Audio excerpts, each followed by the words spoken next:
હવે પરમપકારી પરમ પૂજ્ય પ્રવચનના ઉપદેશામૃતમાં પત્રાવલી 2 પાનું 133 પત્રાંક 18 તારીખ 19/3/1935 વૈદ હેમચંદ મોહનલાલ શાહ આદિ પ્રત્યે પ્રવૃત્તિ લખે છે, એક સમ્યક્ત્વની ભાવના કર્તવ્ય છે.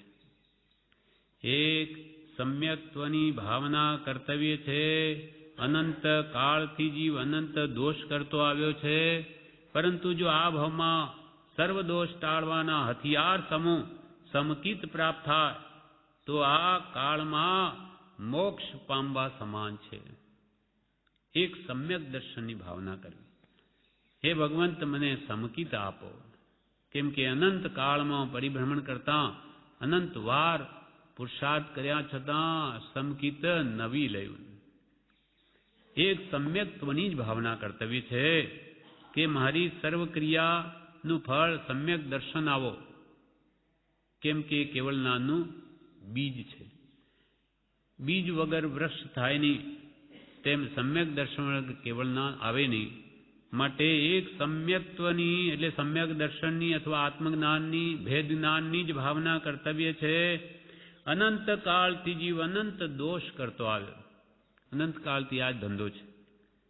હું તો દોષ અનંત મિથ્યાત્વમાં આ દોષી છે, એને ઊંધી જ સૂજે, વિપરીત. મિથ્યાત્વના કારણે બધું ઊંધું. એટલે કૃપાલ કે અજ્ઞાન સિવાય મુમુક્ષુને બીજો કોઈ ભય હોય નહીં, કે અનંત કાળથી હું અજ્ઞાની છું, મને મારું હું કોણ છું એનું મને ભાન નથી. અનંત કાળથી જીવ અનંત દોષ કરતો આવ્યો છે, પરંતુ જો આ ભાવમાં સર્વ દોષ ટાળવાના હથિયાર સમૂહ, જેનાથી બધા દોષ નાશ પામે, એ એકડા સમાના સમકિત. જો આ ભાવમાં સર્વ દોષ ટાળવાના હથિયાર સમૂહ સમકિત પ્રાપ્ત થાય તો આ કાળમાં મોક્ષ પામવા સમાન છે. મોક્ષની શરૂઆત થઈ જાય. જે અનંત કાળના પ્રયત્ન પુરુષાર્થ છતાં પણ નહીં થઈ, હજુ ભટકીએ છે. એટલે કે આ કાળમાં તમને આ જો થઈ જાય તો તમારી તો મુક્તિ થઈ ગઈ એમ સમજો. એટલે કે તમારું મુક્તિ માટેનું બીજ રોપાઈ ગયું. હવે ઝાડ થશે, કેવળ નાનરૂપ વૃક્ષ થશે, એના પર મોક્ષરૂપ ફળ આવશે. પણ બીજ જ ન રોપાય તો ક્યાંથી ઝાડ થાય? તો પ્રભુશ્રી કહે, જો આ ભાવમાં સર્વ દોષ ટાળવાના હથિયાર સમૂહ સમકિત પ્રાપ્ત થાય તો આ કાળમાં મોક્ષ પામવા સમાન છે. મોક્ષ પામવા, મુક્તિ થઈ ગઈ તમે એમ સમજો. કેમ કે અનંત કાળના જ્યાં પ્રયત્નો ફોકટ જાય, અનંત જન્મ મરણ. એને કે ધર્મ નથી આરાધ્યો એવું નથી, પણ કોણ જાણે એને કુગુરુ મળે, કાં સ્વમાંથી કલ્પના આડી આવે, એટલે કંઈ ને કંઈ આડું આવીને એ વચ્ચેથી ખોરવાઈ જાય છે. એની લાઈન મુક્તિ માર્ગ છૂટી જાય અને પહોંચતો જ નથી. સમકિત ન વિલયો રે એ તો રૂલ્યો ચતુર ગતિ માહી. ક્યાં ભટક્યો? અનંતકાળથી ક્યાં હતો? 4 ગતિ સિવાય તો બીજે ક્યાં હતો? પંચમ ગતિનું મોક્ષ તો પામ્યો નથી, એટલે 4 ગતિમાં જ ભટક્યો. તેમાં સુખરૂપ કયું? બધું જ દુઃખરૂપ. દેવલોકમાં માનસિક દુઃખની પીડા વિશેષ, મનુષ્યની કેવા દુઃખ છે તો આપણે શાંતિથી વિચાર્યો તો જન્મથી લગાવી ગર્ભથી ખ્યાલમાં આવે એવું છે. ઢોર પશુમાં કેવા દુઃખ છે, બધા ઢોરો છે જ, તિર્યંચો ખ્યાલ આવી શકે. નરગતિ એ દેખાતી નથી, પણ નાનીએ જે આટલું કહ્યું સત્ય દેખાય તો એ નરક માટે પણ શું કામ ખોટું કહે? જેમ હતું તેમ કહ્યું છે, તેમ જ છે. પોતે નહીં માને તો એમ જ છે. હું તો નથી માનતો કે સ્વર્ગ કે નરક છે, તો પણ એ તો છે જ. હું નથી માનતો કે પાપના ફળ દુઃખ આવે, તો કે તું માન કે ન માન, એનું ફળ તો એ જ આવશે. જેમ કે કોઈ કે આ ઝેર છે, હું નથી માનતો કે આ ઝેર છે, તો પીજો, ખબર પડે કે શું થાય. પછી ઝેર ઝેરનું કામ કરશે જ. પણ હું માનતો નથી ને કે આ ઝેર મારી નાખે, તો એણે કેમ મારી નાખ્યું? તું તો માનતો નહોતો. કેમ કે દરેક દ્રવ્યના ગુણધર્મ હોય છે, એના કામ કર્યા વગર રહે જ નહીં. તું માને કે નહીં માને? હું તો નથી માનતો કે આ અમેરિકા, લંડન, ફ્રાન્સ કંઈ છે જ નહીં, ખાલી વાતો છે. તું નથી માનતો એથી કે બધું મટી જાય? જેમ છે તેમ છે જ.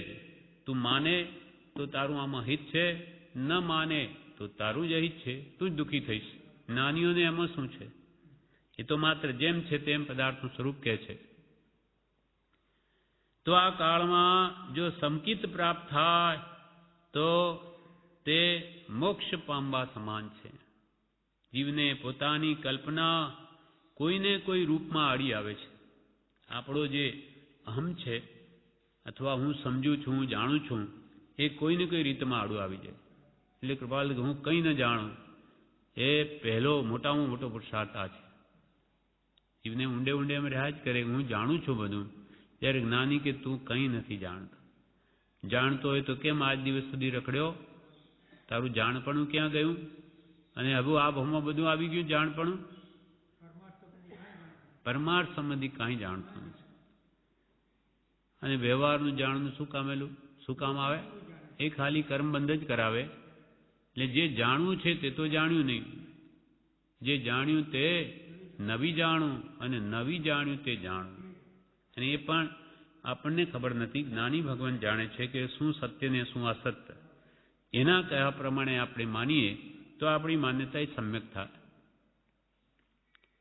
એટલે જીવને પોતાની કલ્પના કોઈને કોઈ રૂપમાં આડી આવે છે, તે ટાળવી. એક પરમ કૃપાળુ દેવ શ્રીમદ રાજચંદ્ર પ્રભુને ગુરુ માનો. પ્રભુ શ્રી કહે, એક પરમ કૃપાળુ દેવ શ્રીમદ રાજચંદ્ર પ્રભુને ગુરુ માનો. તે મહાઅવલંબન રૂપ છે, સફરી જહાજ છે. અમે તેને ભજીએ છીએ. અને નિર્ભય રસ્તો શોધી તેનું અવલંબન લઈ નિશંક સત્ય માનવા જણાવીએ છીએ. અમે આ 101% સુરક્ષિત માર્ગ જાણી તમને પણ બતાવીએ છીએ, અનુભવીને બતાવીએ છીએ કે આ પુરુષને ભજવાથી એમને જ્ઞાન ઉપજ્યું, એટલે તમારું પણ એ જ થશે. માટે આ સફરી જહાજ છે, મહાઅવલંબન રૂપ છે. અમે તેને ભજીએ છીએ અને નિર્ભય રસ્તો શોધી તેનું અવલંબન લઈ નિશંક સત્ય માનવા જણાવીએ છીએ. નિશંક એટલે અમને તો આમાં કોઈ શંકા નથી, એવી સત્ય વાત તમને જણાવીએ છીએ. એ એક જ દ્રષ્ટિ કર્તવ્ય છે, તેમાં પોતાની કલ્પના ઉમેરી કોઈ અમને, કોઈ પોપટ લાલભાઈને કે ગમે તે બીજા ઉપાસકને ઉપાસ્ય રૂપે માનશે તો તેના સ્વચ્છંદથી માનવાનું ફળ તેવું આવવાયું છે. અમે કહીએ છીએ કૃપાળદેવ સફરીજા છે, એને તમે ગુરુ માનો, એ પરમ અવલંબન રૂપ છે એવી શ્રદ્ધા કરીને કહેમ કરો. પણ તમે તો કે અમને વળગી પડ્યા, પોખનારીને પરણી બેઠા. અમે તમને કહીએ જે કહેનારને જ વળગી પડ્યા. તેમાં પોતાની કલ્પના ઉમેરી કોઈ અમને, કોઈ પોપટ લાલભાઈને, વડવાના સ્થાપક, કોઈ પોપટ લાલભાઈને કે ગમે તે બીજા ઉપાસકને ઉપાસ્ય રૂપે માનશે. હા, એમાં હતા થોડા. એ પછી એ તો પ્રભુશ્રીની આજ્ઞામાં હતા એટલે બધું ફેરવી નખાવેલું એમને. પ્રભુ જ્ઞાન થયું તો કહેજો, તો કે પ્રભુ નથી થયું, એટલે બધું ઠેકાણે આવી ગયું. એમ કે છે બીજા કોઈને ઉપાસકને ઉપાસ્ય રૂપે માનશે. અમે જેની ઉપાસના કરીએ છીએ તમે જ અમને ઉપાસ્ય રૂપે માની બેસો તો તેના સ્વચ્છંદથી માનવાળું ફળ તેવું આવવાયું છે. તમે તમારા સ્વચ્છંદે ગમે તેને આજે અમને, કાલે વળી બીજાને, પરંતુ ત્રીજાને તમારી બુદ્ધિએ માનવા જશો તો એ ભટકવાનું જ થશે. તો તેના સ્વચ્છંદથી માનવાનું ફળ તેવું આવવા યોગ્ય છે. કોઈ વાત કરનારને વળગી ન પડવું, કોઈ વાત કરનારને વળગી ન પડવું. કંઈક ક્ષયોક્ષમ થોડો વધ્યો હોય, બે વાત કોઈને કરે તો સમાજમાં શું કહે લોકો, આ તો બહુ જ્ઞાની છે. જ્ઞાની એટલે બહુ જાણે એટલે જ્ઞાની. એમની શું વાત કરવી, એ તો પહોંચેલા પુરુષ છે. હવે શું પહોંચવું અને ક્ષોભક્ષમ તે જ્ઞાન છે. પ્રભુ શું કે પ્રભુ આ તો બુદ્ધિની કસરત, પ્રભુ આ તો બુદ્ધિ, તે તો હજામડી, હજામડી એની સ્ત્રી. એમ બુદ્ધિ કેવી હોય? એવી તું કે બુદ્ધિનો વિશ્વાસ કરે? ક્ષોભક્ષમ એને તો પ્રભુ આ તો ઢીંગલીની રમત.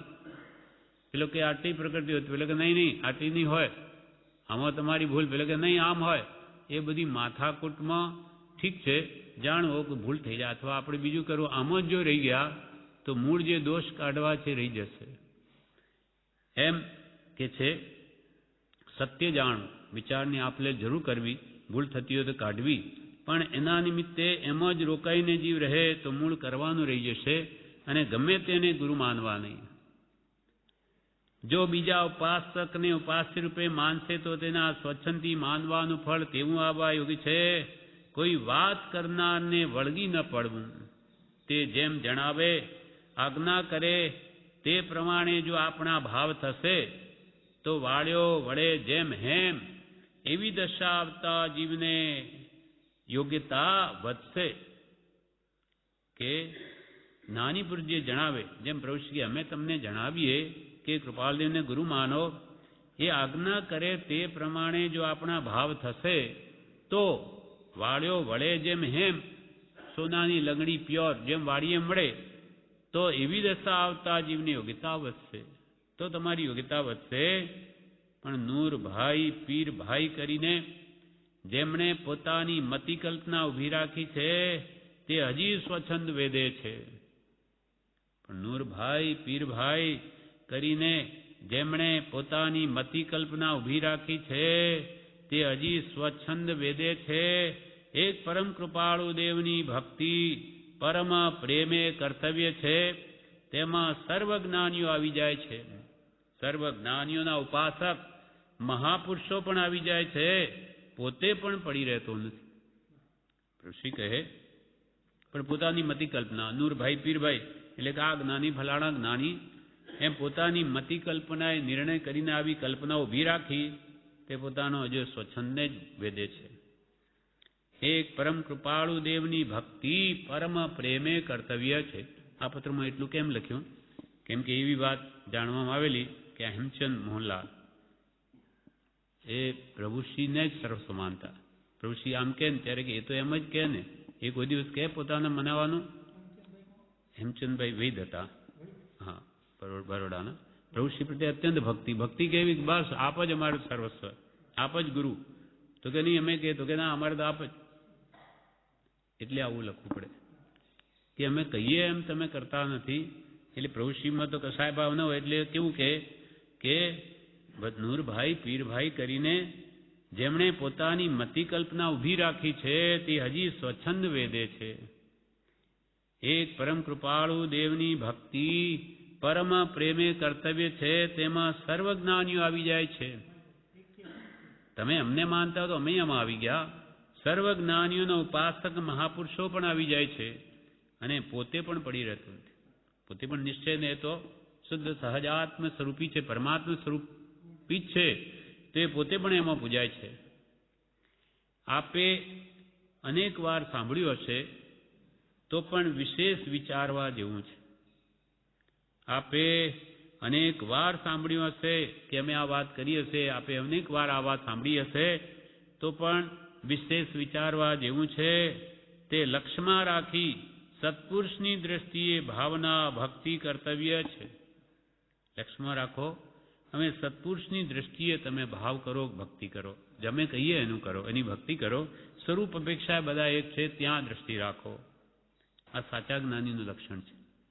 જ્યારે આજકાલના અજ્ઞાનીઓ તો હા અમારી પાસે અમે તમારું અથવા બીજાનો માલ બીજાનો અને જાણે અમે કહીએ છીએ અને પછી પોતે પ્રત્યક્ષના નામે ગુરુ થઈ બેસે.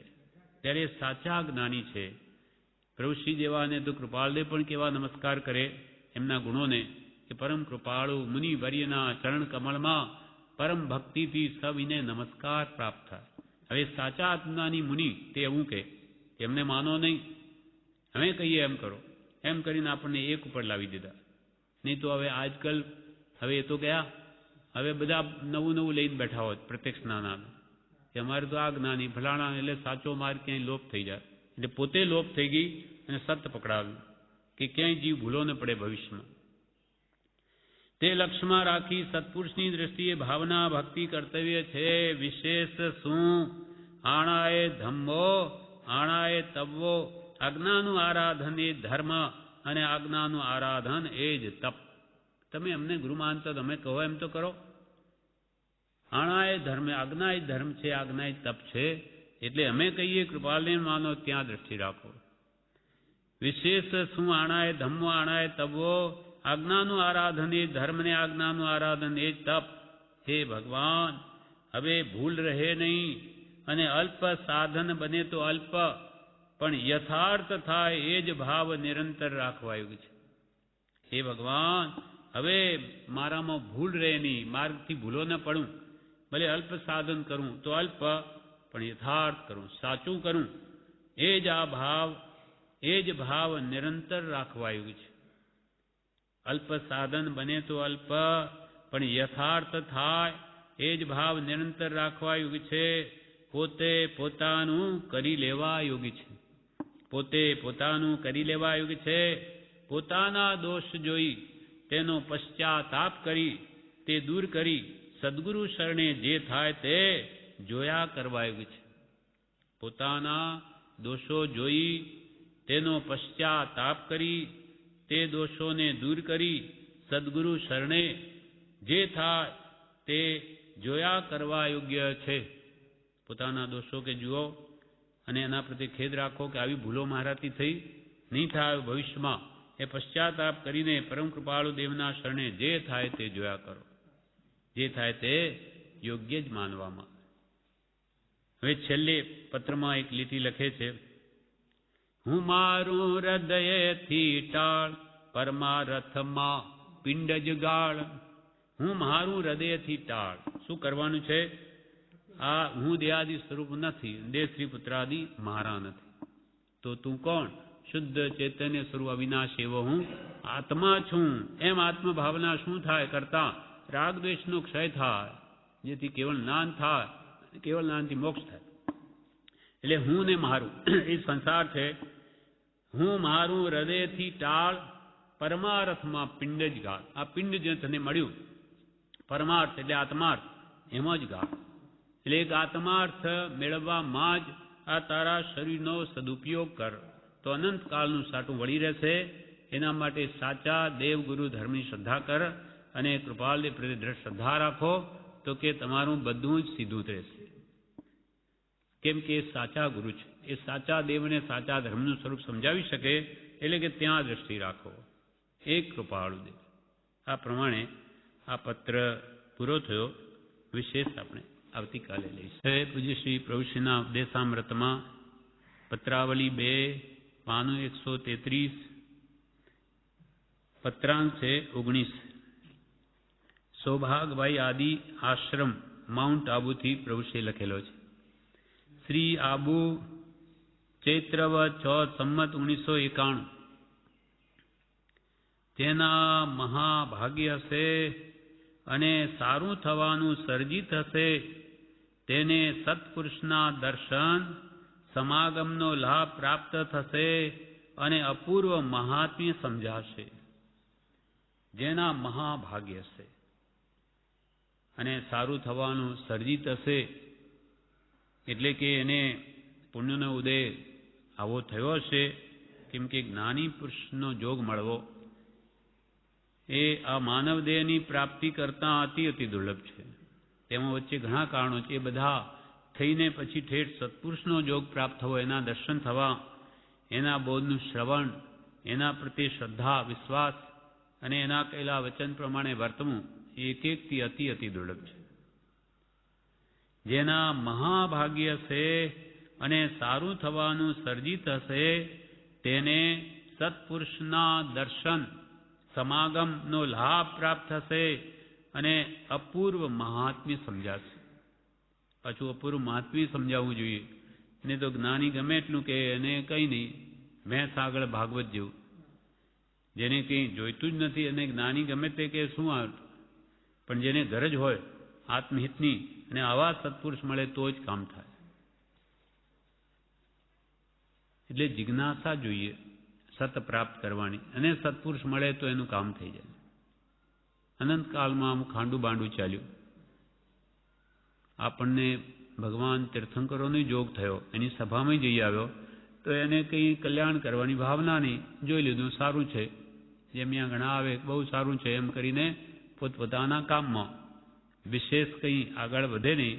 તેમ આવી રીતે આપણે કંઈ એને કે ભાઈ આ મારે કલ્યાણરૂપ છે, અદ્ભુત વાત કે છે, મારા જીવનમાં ઉતારવા જેવી, એ પ્રમાણે જ વર્તવા જેવી ભાવ ન ઉપજ્યો એટલે યોગ નિષ્ફળ ગયો. એમ આ જીવના આવા યોગ મળ્યા છે તે બધા નિષ્ફળ ગયા. પણ આની સાચી જિજ્ઞા સતત મેળવવાની થાય અને પછી આવા સત્પુરુષ મળે તો એનું કામ થઈ જાય. કાં તો પોતાની જિજ્ઞાસા નહીં સત મેળવવાની, અને જિજ્ઞાસા હોય તો સત્પુરુષ નહીં, નાની ન મળે. એટલે કહ્યું બ્રહ્મચારી લખ્યું છે કે આ તીર્થંકર ભગવંતો જ્યારે અહીંયા વિચારતા ત્યારે હું તો કોણ જાણે કઈ ગતિમાં ભટકતો હતો. હવે આજે હું આ માનવ દેહ પામ્યો ત્યારે એમનો જોગ નથી, એટલે મારા માટે તો આ ભગવાનનું મંદિર તે સમવસરણ જ છે. આ ભગવાન બેઠા એવી ભાવના કરે તો તેવો લાભ થાય. ને સાક્ષાત હોય એના સમસરણમાં જાય પણ એવા ભાવ ન ઉપજે તો એ સમસરણ પ્રત્યક્ષ હોય તોય નહીવત છે. એટલે ભાવ બળો સંસાર. ભાવથી પ્રત્યક્ષ કરે તો તેવો લાભ થાય. આ જાણે હવે મને જ જ્ઞાની પુરુષ કહી લે એવો ભાવથી આપણે વાંચીએ તો એવો લાભ થાય. નહીં તો એ તો સૌભાગ્યભાઈને કહ્યું, આપણને ક્યાં કહ્યું? એ તો કોઈનું કોઈ નિમિત્ત બને. નાનીનો ઉપદેશ તો સર્વ માટે એક જ હોય છે. જેના મહાભાગ્ય છે અને સારું થવાનું સર્જી થશે તેને સત્પુરુષના દર્શન સમાગમનો લાભ પ્રાપ્ત થશે અને અપૂર્વ મહાત્મ્ય સમજા. અપૂર્વ, પૂર્વે આવું તો કોઈ કાઢે જાણવા ને મળ્યું. માટે હવે તો આ અવસર જવા નહીં દઉં એવો ભાવ ઉપજવો જોઈએ. 20 દોહરા ક્ષમાપનાનો પાઠ, આત્મસિદ્ધિ અને 6 પદનો પત્ર એ અમૂલ્ય વાતો હૃદયમાં કોતરી રાખી ઊંડી સમજણ કરવા યોગ્ય છે. જે મૂળભૂત તત્વ 20 દોરા તો પોતાને લઘુ બનાવે, અહંકાર આવવા ન દે, પોતાના દોષો તરફ ખ્યાલ લાવે, અને ક્ષમાપનાનો પાઠ તો અનંત પાપ કર્યા ફરી ન કરું, એટલે આવો પાપથી પાછો હટે અને હવે પછી આવી વૈરાગ્ય ઉપશમવાળી યોગ્યતા મેળવી અને આત્માના 6 પદને વિચારે. હું દેહથી ભિન્ન આત્મા છું, ભેદનાંત સિદ્ધા. સિદ્ધા એકલી કેચન એ સેવા ભાવ તો બધા એકલી કેચન. કુંકુંદાચાર્ય કહે છે કે અનાદિકાલથી આ જીવ સંસારમાં બંધાઈને રહ્યો તે ભેદ જ્ઞાનના જ અભાવે. ભેદ પાડો કે દેહથી આત્મા ભિન્ન છે, હું આત્મા છું, નિત્ય છું. એ જે 6 પદ કયા, 6 પદમાં એ જ વાત છે. આત્મસિદ્ધિમાં એનો વિસ્તાર એ છે. તો પુરુષ કે આ બધી અમૂલ્ય વાતો છે, એનું મૂલ્યાંકન ન થઈ શકે. અમૂલ્ય તાત્વિક વિચાર છે આ બધા. 20 દોરા ક્ષમાપનાનો પાઠ, આત્મસિદ્ધિ અને 6 પદનો પત્ર એ અમૂલ્ય વાતો હૃદયમાં કોતરી રાખી ઊંડી સમજણ કરવા આવ્યું છે. ઉપરથી બોલવાથી જોઈએ એવો ભાવ ન ઉપજે. એટલે વારંવાર એના ઊંડાણમાં જવું. જે અવગાહન કાજ તે નિત્ય વિચારમાં કરી મતાંતર ત્યાજ, મતાંતર મૂકી દઈ અને તલસ્પર્શી જ્ઞાન મેળવવું. અવગાહન કરવું એટલે ડૂબકી લગાડવી કે ભગવંતનો કહેવાનો આશય શું છે. એ હૃદયમાં કોતરી રાખી ઊંડી સમજણ કરવા, તે ભાવોને વિચારીને દ્રઢ કરવા છે. તેમાં સર્વશાસ્ત્રોનો સાર આવી જાય છે. 6 પદમાં કે આત્મસિદ્ધિમાં 6 પદનો ને 6 દર્શનોનો સાર સમાય કે 6 સર્વશાસ્ત્રોનો. કેમ કે બધા શાસ્ત્રો ભણીને આત્માને ઓળખવો છે. જેણે આત્મા જાણ્યો તેને સર્વ જાણ્યું, અને સર્વ જાણવાનું ફળ પણ એક આત્મ પ્રાપ્તિ છે. અનંતવાર શાસ્ત્ર શ્રવણ, અનંતવાર વિદ્યાભ્યાસ, પણ સત મળ્યા નથી, સત સુણ્યું નથી, શ્રદ્ધ્યું નથી. હવે મળીએ એ સુણીએ એ શ્રદ્ધે છૂટવાની વાર્તાનો આત્માથી ભણકાર થશે. એટલે સર્વશાસ્ત્રો ભણીને પોતાના સ્વરૂપનું શ્રદ્ધાન કરવાનું છે અને મારો કોઈ કાળે નાશ નથી. હું જન્મ્યો જ નથી તો મેં મૃત્યુ કતો ભીતિ, અથવા જન્મ્યો જ નથી તો મરણ ક્યાંથી મારું. એ ભાવ એક બે વાર વાંચીએ કે સાંભળીએ દ્રઢ ન થાય, વારંવાર પડપડ કરે ત્યારે. કેમ કે અનાદિકાળની વિપરીત માન્યતા, મિથ્યાત્વ ગાઢ છે દર્શનમાં, એને તોડવો એટલે આ સત્પુરુષનો બોધ, સમ્યક વિચાર એ વારંવાર થાય તો જ એ મિથ્યાત્વ ટળે છે. તેમાં સર્વશાસ્ત્રોનો સાર આવી જાય છે. સમયે સમયે જીવ મરી રહ્યો છે તો જેટલો કાળ તે વચનો સાંભળવામાં જાય, તેના વિચારમાં જાય, તે જીવનું મરણ સુધારનાર સમાધિ મરણનું કારણ છે. સમયે સમયે જીવ મરી રહ્યો છે, દ્રવ્યથી પણ મરણ તરફ જઈ રહ્યો છે અને ભાવથી તો આત્માના ગુણોની ઘાત કરી રહ્યો છે. આત્માનું વિસ્મરણ થયેલું અને એને ભાવ મરણ રાગદ્વેષાદિ પરિણામ કરી ક્ષણ ક્ષણ ભયંકર ભાવ મરણે કાં અહો રાચી રહો, અને દ્રવ્યથી પણ મરણ તરફ જ જઈ રહ્યો છે પ્રતિક્ષણ પ્રતિ સમય. સમયે સમયે જીવ મરી રહ્યો છે તો જેટલો કાળ તે વચનો સાંભળવામાં જાય, સત્પુરુષોએ જે દ્રવ્ય ગુણ પર્યાયની વાતો કે 6 દ્રવ્ય 7 તત્વ 9 પદાર્થ કે 6 પદ કે એ લગતા વૈરાગ ઉપશમની જે બધી વાતો ઉપદેશ બોધ કે સિદ્ધાંત બોધ કહ્યો, એમાં જેટલો કાળ જાય, જેટલો કાળ તે વચનો સાંભળવામાં જાય, તેના વિચારમાં જાય, તે જીવનું મરણ સુધારનાર સમાધિ મરણનું કારણ છે. કેમ કે એ જે સમ્યક જ્ઞાન છે એને વાગોળવામાં, એને સાંભળવામાં, વાંચવામાં, વિચારવામાં જેટલો કાળ જાય તેટલા એ ભાવો આપણને સમજાતા જાય, નાના વડે કર્મનો ક્ષોભસમ થતો જાય અને એનો આધાર લઈ અને દર્શન મોહને તોડી નાખે છે. મિથ્યા માન્યતાઓને મૂકી દે ને જેમ સમ્યક કહ્યું હોય તેનું શ્રદ્ધાન કરે તો પછી મરણનો ભય ટળી જાય. આત્મા મરતો જ નથી તો અંતકાળે આત્મ પરિણામની સ્વસ્થતાને શ્રી તીર્થંકર સમાધિ કહે છે, તો આત્મ પરિણામ સ્વસ્થ રહી શકે. પણ ક્યારે એ ભાવો વારંવાર વિચારી અને 6 પદની શ્રદ્ધા હાડોહાડ ધડ કરી લીધી હોય, આત્મા જ છું, નિત્ય જ છું, કોઈ કાળે મરતો જ નથી, અને એ જ ભાવો પહેલા બધા જ્ઞાની પુરુષો કરી ગયા. એટલે આનંદગંજી કહે છે, અબ હમ અમર ભય ન મરેંગે. કેમ તમે જીવતા અમર થઈ ગયા, કેમ મરશો નહીં? તો કે અમે તો અમર, અમે કોઈ કાળે મરવાના નથી. અમે યા કારણ મિથ્યાત્વ દિયો તજ ક્યું કર દેહ ધરેંગે. અબ હમ અમર ભય ન મરેંગે. એનું કારણ મિથ્યા માન્યતા હતી અમારી કે દેહ તે જ હું, એ ભાવ અમારો નીકળી ગયો. દેહનો જન્મ, દેહની મૃત્યુ, આત્માનો જન્મ જ નથી તો મૃત્યુ ક્યાંથી? એટલે અમે કોઈ કાળે મરવાના નથી. એવો ભાવ દ્રઢ થઈ ગયો એટલે કે અમારું મિથ્યા અબમ નહીં. અબ હમ અમર ભય અમર. સમ્યક શ્રદ્ધાન, સમ્યક જ્ઞાનથી, કારણરૂપ સમ્યક જ્ઞાનથી સમ્યક શ્રદ્ધાન થયું અને એમના જીવનનું પરિણમ્યું, એટલે જ્ઞાન પ્રાપ્તિ થઈ. એટલે અબ હમ અમર ભય ન મરેંગે. યા કારણ મિથ્યાત્વ દિયો તજ ક્યું કર દેહ ધરેંગે. અબ હમ અમર ભય ન મરેંગે.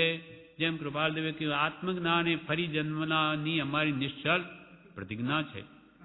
આત્મભાવે અમારે ફરી જન્મ નથી લેવો.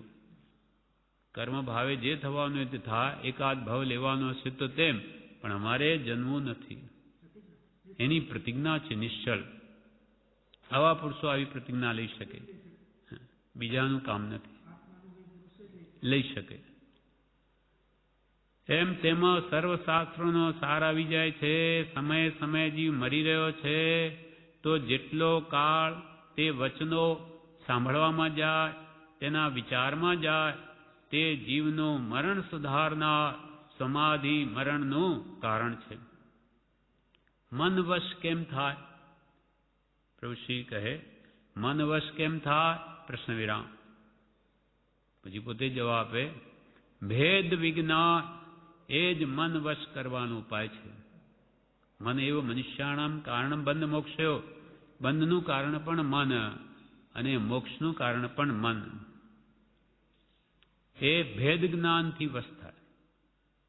હું દેહાદી સ્વરૂપ નથી, દેહ સ્ત્રી પુત્ર આદિ મારા નથી, તો એના માટે શાના વિકલ્પ કરું? એ ભાવ આપણે તો બોલીએ છીએ ખાલી. આવી પરિણતિ અંતરમાં પરિણમે મારું કોઈ છે જ નહીં અને હું કોઈનો નથી, એમ એકત્વ ભાવના અન્યત્વ ભાવના કે હંમેશા આવો ભેદ પાડ્યા કરે. ભેદ જ્ઞાનથી જ બધા મોક્ષને પામ્યા છે. ને ભેદ જ્ઞાન ન કરે અંતરથી ભાવના ભાવી તો એ મોક્ષ તો શું અહીંયા કે મન વશી નહીં થાય. આપણું મન કેમ ભટકે? કેમ કે ભેદ જ્ઞાનની ભાવના ભાવીને હું દેહથી ભિન્ન આત્મા છું, આ બધું મારું છે જ નહીં, પૂતગલ છે. પૂતગલ એ મારો ધર્મ નથી, સ્વભાવ નથી. એવો ભાવ દ્રઢ થાય તો સહેજે પર પદાર્થોથી રુચિ ઘટે, અને એ ઘટે તો અંતરમાં સ્થિર રહે. પણ એ તો બુદ્ધિ પર પ્રીતિ અનંતથી પર થકી પરમાં પડી છે. એટલે જ્યાં પ્રેમ આપણો વધારે હોય ત્યાં મન દોડે. અને એ પ્રીતિ જો સ્વભાવનું મહાત્મ્ય આત્માનું જો અનંત ગણું વધી જાય તો એનું મન સહેજે ત્યાં રહે. મન વશ કેમ થાય? ભેદ વિજ્ઞાન એ જ મન વશ કરવાનો ઉપાય છે. અને તેને માટે સત્સંગ અને સદબોધની આવશ્યકતા છે. ઘણા બોધની જરૂર છે. તે હોય તો જીવ જાગૃત થાય. એટલે ભેદજ્ઞાનની ભાવના ટકી કેવી રીતે રહે? તો પહેલાં તો સત્સંગ કરે અને સત્પુરુષના બોધની કે ખૂબ જરૂર છે. એનાથી જ એની મિથ્યા માન્યતાઓ તૂટે છે. પરપદાર્થનું આપણને જે હાડોહાડ મહાત્મ્ય છે આપણા હૃદયમાં, પરપદાર્થ જગતની ભૌતિક વસ્તુઓ પ્રત્યેનો જે રાગ છે પાંચ એના વિષયોમાં, તેના કારણે કશાય ભાવો છે. એ મોહ ક્યારે તૂટે? તો કે સત્પુરુષના બોધ વડે ભવતરીએ. એના માટે સત્સંગ કરે અને સદબોધ વારંવાર વાંચે વિચારે તો એ ભેદ વિજ્ઞાનની ભાવના આવે અને મન વશ થાય. જાણવું એટલે હિત અહિત બધું જાણે કે આ મારે અહિતરૂપ છે સંસારની પ્રીતિ વગેરે. એ દરેક પદાર્થનું સ્વરૂપ યથાર્થ એને સમજાય સત્પુરુષના બોધથી તો સહેજે એનું મન પાછું વળી જાય. બાકી મારી મચડીને આમ કહીને રાખીએ ને એ નહીં ટકે. થોડા દિવસ પાછું ત્યાં જ એનું મહાત્મ્ય અંદરથી નથી ગયું એટલે ભલે ને દીક્ષા લઈ લે, ત્યાં જઈને એનું મન વશ નહીં થાય. કેમ કે અંદરની વાસનાઓ ગઈ નથી. અને એ સત્સંગ સદબોધથી અંતરની વાસનાઓ કાઢી નાખે તો કે છે જ્ઞાની કે જરૂર મન વશ થાય. મન વશ કેમ થાય? ભેદ વિજ્ઞાન એ જ મન વશ કરવાનો ઉપાય છે. તેને માટે સત્સંગ અને સદબોધની આવશ્યકતા છે. ઘણા બોધની જરૂર છે. એને કર્મનું ભાર વિશેષ છે અનાદિથી, એટલે બોધની પણ ઘણી જરૂર છે. ઘણા કાળના બોધે જેમ છે તેમ સમજાય છે. એકદમ નથી બેસતું. કેમ કે મિથ્યા તો ગાઢ છે, દર્શનમાં બળવાન છે. ઘણા બોધની જરૂર છે. તે હોય તો જીવ જાગૃત થાય. તો પછી એને કાંઈ કહેવું જ ન પડે. પ્રભુ કે તો પછી એને કાંઈ કહેવું જ ન પડે. સદબોધની બલિહારી છે. એટલે સમ્યક જ્ઞાન રૂપ જે સદબોધ છે જ્ઞાનીનો, એનો જે લાભ લે, પછી વાંચીને કે સાંભળીને વિચારીને એનો લાભ લે ને એ ભાવો દ્રઢ કરે તો પછી એને કાંઈ કહેવું ન પડે. આપણને જેમ સમજાયું છે કે ઝેર એ મારી નાખે, તો કે કોઈ કે આ ઝેર છે તો આપણે દૂર રહો, આપણે નહીં જોઈએ, એ તો મારી નાખે. તેમ આ સંસારના વિષય કશા ઝેર રૂપ છે એ વાત સમજાવી જોઈએ. એ ઘણા કાળના બોધે સમજાય. કેમ કે અનંતી પ્રીતિ ત્યાં પડી અને સમજાઈ જાય એટલે પછી કાંઈ કહેવું ન પડે, આપોઆપ છોડી દે. તો પછી એને કાંઈ કહેવું જ ન પડે. સદબોધની બલિહારી છે. એ જ ઈચ્છવા યુગ છે અને ખાસ કાળજી રાખી અંતરમાં અવતારવા યુગ છે. પરિણામ પામે તેમ કર્તવ્ય છે. આ પ્રમાણે આ પત્ર પૂરો થાય છે. અહીંયા પૂરો થયો. સદબોધની બલિહારી છે. એ જ ઈચ્છવા યુગ છે. બીજી કોઈ જગતના પદાર્થોની ઈચ્છા ન રાખવી, કેમ કે માત્ર કલ્પના એ સુખ ને કલ્પના એ દુઃખ. બાકી સુખ તો આત્માનો ગુણ છે, પર પદાર્થોમાં છે નહીં, પણ આ જીવે કલ્પના કરી દીધી છે ઇન્દ્રિયોમાં સુખની કલ્પના. એ બધી હવે ત્યાગી એક સદબોધની જ બલિયારી છે તે ઈચ્છવા યોગ્ય છે અને ખાસ કાળજી રાખી અંતરમાં ઉતારવા યોગ્ય છે. એ બોધ આત્મબોધ ખાસ કાળજી રાખી. જેમ આપણે સંસારી પદાર્થોની કમાણી કરતા હોઈએ કે વ્યવહારની કે વેપારની કેટલી કાળજી રહે છે કે ભાઈ પૈસા ન હોય તો મારી કંઈ કિંમત નહીં, અથવા કંઈ વ્યવહારમાં મારો એક પણ કામ થઈ ન શકે તો તેની કેટલી કાળજી રાખે. એ તો આ ભાવ પૂરતું છે. પણ પછી પરભવમાં આપણું કોણ? આગલા ભાવમાં કંઈક આરાધના કરી તો અહીંયા સુખ શાંતિ કંઈક ભોગવીએ છે, હવે આગળ માટે શું? એમ એની જો મહાત્મ્ય લાગે તે સત્પુરુષના બોધનું કે સારા કામો કંઈ પણ કર્યા તેનું આ ફળ છે, તો હવે આ ભાવમાં કંઈક કાળજી રાખી અને સત્પુરુષના વચન પ્રમાણે વર્તું. પહેલાં તો જાણું સમજું, એનું નામ જ સમ્યક જ્ઞાન, પછી શ્રદ્ધા અને સમ્યક દર્શન, અને તે પ્રમાણે વર્તવું એનું નામ સમ્યક ચારિત્ર. જાણી શ્રદ્ધી તે પ્રમાણે વર્તવું એ જ રત્નત્રયની આરાધના છે. પણ જાણે પણ શ્રદ્ધે નહીં, કંઈ કામ ના આવે. જાણે અને શ્રદ્ધા કરે તો જીવનમાં ઉતરવું જોઈએ. પછી કોઈ અંતરાયને લીધે કોઈ વસ્તુ જીવનમાં ન બની શકે તો ભાવ રહે કે ભાઈ આ જ કરવા જેવું છે, પણ મારે આ પ્રમાણે આ કારણો નડે છે કર્મના, જે કંઈ પણ હોય. બાકી એને અંદરથી તો સાચી ભાવના એ જ હોય કે મારે ભગવાન કે તેમ જ કરવું છે. સત્પુરુષોએ જેમ જીવન જીવ્યા અને જીવવા માટે જેમ કંઈ એમ જ કરવું છે એવો દ્રઢ ભાવ હોય તો એનું જીવન પલટાયા વગર નહીં રહે. પછી એને કાંઈ કહેવું જ ન પડે. સદબોધની બલિયારી છે એ જ ઈચ્છવા યોગ્ય છે અને ખાસ કાળજી રાખી તે સદબોધને અંતરમાં ઉતારવા યોગ્ય છે, એ જીવનમાં પરિણમાવવા યોગ્ય છે, ચારિત્રમાં લાવવા યોગ્ય છે. પરિણામ પામે તેમ કર્તવ્ય છે. પરિણમે બોધ તો જે રત્નેત્રીની એકતા થઈ, અને રત્નેત્રીની એકતા થાય તે જીવ અવશ્ય મોક્ષને પામે. એ જ ત્રણ આપણને મૂળ માર્ગો સમજાવે છે. તે ત્રણે અભેદ પરિણામથી રે જ્યારે વર્તે તે આત્મા રૂપ મૂળ માર્ગ સાંભળો જીનનો રે. તેહ માર્ગ જીનનો પામ્યો રે, કિંવા પામ્યો તે નિજ સ્વરૂપ મૂળ માર્ગ સાંભળો જીનનો રે. તે ત્રણેયની એકતા જ્ઞાન દર્શન ચારિત્ર સમ્યક.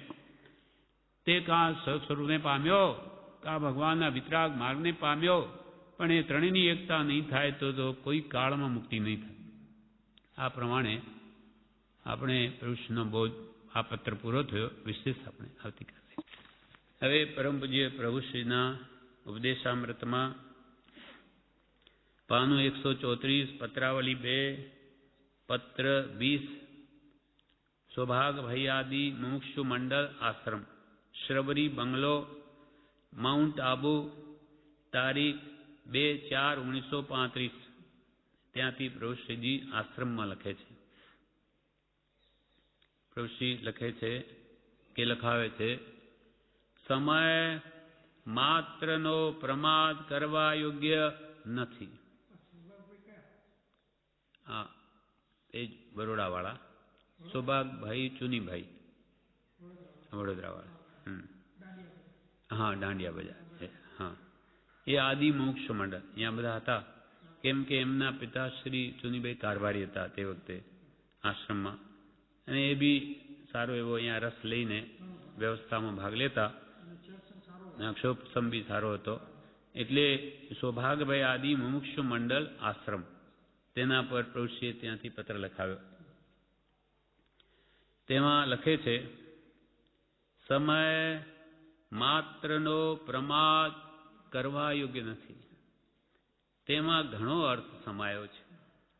જે આ વાત ભગવાન મહાવીરે ગૌતમ સ્વામી જેવા ગણધર પુરુષને કહ્યું તો આ વાતમાં ઘણો ઊંડો મર્મ રહેલો છે. એ ગૌતમ સ્વામી જેવા શું અપ્રમાદી હતા? કેટલા બધા પુરુષાર્થી રાત દાડો એમને આવી શિક્ષા આપે છે એમના નિમિત્તે કે હે ગોયમાં સમયમ ગોયમ, હે ગોયમાં, ગોયમ એટલે ગૌતમ, સમય માત્રનો પણ પ્રમાદ ન કર. ગૌતમ સ્વામીને સંબોધીને એમ કે હે ગૌતમ, સમય માત્રનો પણ પ્રમાદ ન કર. એક સમય પણ આ મનુષ્ય ભવનો વ્યર્થ ખોવા જેવો નથી. આપણે તો દિવસો, મહિનો, આખું જીવન વ્યતીત થઈ ગયું તો એ આપણને ક્યાં ભાન આવે છે? સમય માત્રનો પ્રમાદ કરવા યોગ્ય નથી, તેમાં ઘણો અર્થ સમાયો છે. એવો કયો સમય સમજવો? સમય સાને કહેવો? બહુ ઊંડા ઉતરીને વિચારવા યોગ્ય છે. જ્યારે ભગવાન મહાવીરે ગૌતમ સ્વામી જેવાને એમ કહ્યું તો આ વાતને બહુ ઊંડા ઉતરીને વિચારવા જેવી છે. કેટલું બધું એમને એક સમયમાં શું લાગ્યું કે એવી વાત કરી. તેમાં ઘણો અર્થ સમાયો છે. એવો કયો સમય સમજવો? સમય સાને કહેવો? બહુ ઊંડા ઉતરીને વિચારવા યોગ્ય છે. કાળ તો સદાય છે, પણ એવો સમય આવે કે જેથી સમકિત થાય, કેવળ જ્ઞાન થાય, તેવો સમય કયો? એ સમય તો પ્રતિ સમય ચાલી જ રહ્યું છે જીવન આપણું, તેમાંથી એવો કયો સમય જે મહાકિંમતી છે? તો કે એવો સમય આવે કે જેથી સમ્યક દર્શન થાય, આત્માને પોતાનું ભાન થાય, પોતાનું જ્ઞાન થાય, અજ્ઞાનનો નાશ થાય અને દેહથી ભિન્ન એવો આત્મા છે એનો અનુભવ થાય. પહેલા શ્રદ્ધા થાય, પછી અનુભવ થાય. એવો સમય આવે કે જેથી સમકિત થાય, કેવળ જ્ઞાન થાય, તેવો સમય કયો? પણ પ્રમાદે જીવનું ભૂંડું કર્યું છે. એવો સમય પણ આ મનુષ્ય દેહમાં જ આવે. સમકિત પણ અહીંયા જ થાય અને જે કેવળ જ્ઞાનીઓ થયા તે પણ આ માનવ દેહમાં જ થયા, કે ઢોર પશુ યોની કે દેહમાં નથી થયા. પણ આ પ્રમાદે ભૂંડું કર્યું છે. પ્રમાદમાં જીવને અનાદિથી રતિ છે, એમાં એને આનંદ આવે. વાતો કરવી, સૂઈ રહેવું, ગપ્પા મારવા કે આમ તેમ બાલા મારવા એ ગમે, પણ એને આત્મવિચારણા કરવી કે અનંતકાલથી જીવો શા કારણે દુઃખી છે આપણે બધા, અને દુઃખ કેવી રીતે નાશ પામે, એની કંઈ વિચારણામાં એને કંઈ રુચિ નથી. એટલે આવા પ્રમાદે જીવનું ભૂંડું કર્યું છે. જ્યાં સુધી નિરોગી શરીર હોય, ઇન્દ્રિયોની હાનિ થઈ નથી, વૃદ્ધાવસ્થા આવી નથી અને મરણાંતિક યાતના આવી નથી, ત્યાં સુધી ધર્મ કરી રહેવાયું છે. ઋષિ કહે હવે પ્રમાદ કરવા જેવું નથી. જ્યાં સુધી આ નિરોગી શરીર છે, રોગ આવ્યો નથી શરીરમાં, કે ઇન્દ્રિયો પણ સશક્ત છે અને વૃદ્ધાવસ્થા આવી નથી અને મરણાંતિક યાતના, મરણની પીડા એ આવી નથી, ત્યાં સુધી ધર્મ કરી લેવાયું છે. ધર્મ કઈ આત્મ સ્વભાવ, આત્માને ઓળખી લેવા જેવું છે. ત્યાં સુધી આત્માની ઓળખાણ કરી લો કે હું આ દેહથી ભિન્ન અનંત જ્ઞાન, દર્શન, સુખ, વીર્યમય એવો યુક્ત આત્મા છું. અને એ ભાવ જે રીતે જ્ઞાનીઓએ સમજાવે એની યુક્તિ પ્રકટ પ્રયુક્તિથી એ સમજીને પણ દ્રઢ કરી લો કે હું દેહથી ભિન્ન આત્મા છું, હું દેહાદિ સ્વરૂપ નથી. એ ભાવ દ્રઢ કરી લો. એકદમ નહીં સમજાય તો જયા કારણે વારંવાર એકાંતમાં વિચાર કરી દેહતે જ હું, તો પછી આ દેહ શાનો બનેલો છે? દેહ જ હું હોઉં તો આ શરીર શાનું બન્યું? તો કે એમાં તો હાડકાં, ચામડા, મળ, મૂત્ર, લોહી, પરવું, તે તો સપ્ત ધાતુ, તે હું કે આ જ્ઞાન વિચાર કરનાર, જાણનાર, જોનાર એ હું? એમ એકાંતમાં બેસીને કે આનો નિર્ણય કરો કે આમાંથી હું કયું તત્વ છું. આ વાતને દ્રઢ કરી દો અને એ વાત પ્રધાનમાં આવે તો પછી એ આત્માનું સ્વરૂપ કેવી રીતે પ્રગટે, પછી દેહનું મમત્વ છોડવાથી એ પ્રગટે, દેહની મમતા, દેહાધ્યાસ કેમ જાય વગેરે પછીના જે ઉપાયો બતાવે એ વિચારો, તો કે કોઈ કાળેનો પાર આવે. જ્યાં સુધી નિરોગ શરીર હોય, ઇન્દ્રિયો હાનિ નથી પામી, વૃદ્ધાવસ્થા આવી નથી ને મરણાંતિક યાતના આવી નથી, ત્યાં સુધી ધર્મ કરી લેવાયું છે. ધર્મ શું? પ્રભુશ્રી લખે, ધર્મ શું? પ્રશ્ન વિરામ. ઉપયોગ એ ધર્મ છે. આત્માનો ધર્મ શું? જ્ઞાન ઉપયોગ, દર્શન ઉપયોગ.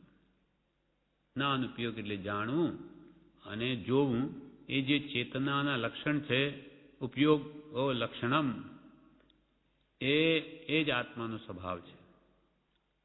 મુખ્ય ગુણ છે જ્ઞાન. તો મારો ધર્મ તો જાણવું ને જોવું. જુઓ, જાણો, એમાં જ્ઞાની કે કોઈ દોષ નથી. પણ એમાં તમે જુઓ જાણીને એમાં પછી રાગદ્વેષ મોહ કર્યા કરો, સારું ખોટું, તો બંધાઈ જશો. નાતા દ્રષ્ટા રહો, કોઈ બંધન નથી.